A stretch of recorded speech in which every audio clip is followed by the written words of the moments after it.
অসমৰ ৰাইজ সিদিনাখনেই এই গোচৰ যদি পুলিচৰ তদন্তত কিবা ভুল থাকে জুডিচিয়েল কমিশ্যনখনে যাতে আমাক তন্নকৈ চাই থাকিব পাৰে অৰ্থাৎ আমি ট্ৰান্সপাৰেন্সি আৰু স্বচ্ছতাৰ মাজেৰে এই তদন্তক আমি আগবঢ়াই লৈ যাব বিচাৰোঁ অসমৰ ৰাইজক মই আৰু এটা প্ৰতিশ্ৰুতি দি থৈছোঁ যিদিনাখনে আমি অনুভৱ কৰিম যে অসম পুলিচে জুবিনক ন্যায় দিব নোৱাৰে সিদিনাখনেই এই গোচৰ আমি CBI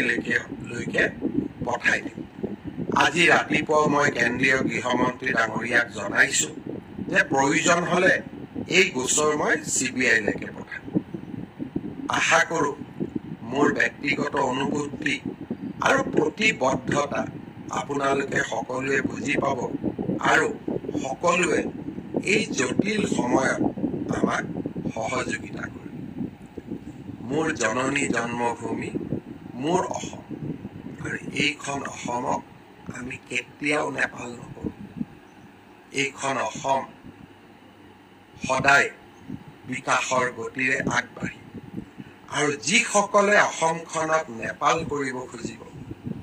তেওঁলোকৰ লগত মোৰ ৰাস্তা নিমিলে আৰু তেওঁলোকক জীৱনৰ শেষ মুহূৰ্তলৈ আৰু জীৱনত এটোপা ৰক্ত থকালৈকে অসমক নেপাল কৰিব খোজা সকলৰ সৈতে সাহসেৰে মই থিয় দিম লাগিলে তেনে কৰিবলৈ যাওঁতে মই মৃত্যুকো সাৱটি ল'ম বহুত বহুত ধন্যবাদ